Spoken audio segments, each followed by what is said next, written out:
Dashing, dazzling, flashy, and grand.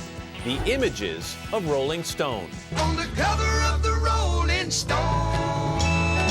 Since 1967, the magazine has been a sign of the times, from music to politics to pop culture, rooted in the belief that songs were more than just part of a youthful rebellion.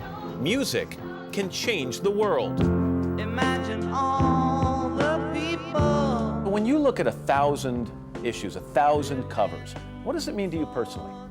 Well, I'm kind of surprised by the whole thing. You know, when I started, I never envisioned what success would be like. Can you still take chances? The pressures of the economy, the pressures of the business, can you afford to get out there ahead of the curve still? We do it from time to time, you know, and look forward to doing, like, I guess, White Stripes recently. There's been As numbers. often as you'd like to do it, though? Well, you know, as often as it's necessary, and that sounds easy to say, but the process of making something popular has changed. So the idea that there's things lurking there that nobody's heard of yet that are really worthy and should be exposed, that doesn't happen too much anymore.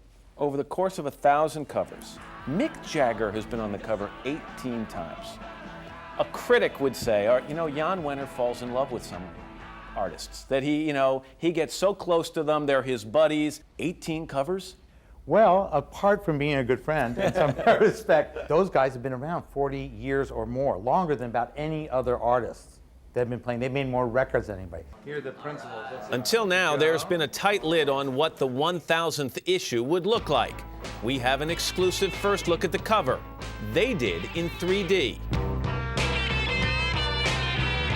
It came to me immediately that just remembering Sgt. Pepper's Lonely Hearts Club Band, that you could put all these people on the cover that were part of your world and influenced your world. And Wenner says the ideals that Rolling Stone stood for in the past will carry it into the future. So many things are so consistent over the years, you know. Nature of youth and its desire to have a better world and make change, you know, and discover new things and to rebel is natural. It happens year after year after year. Like a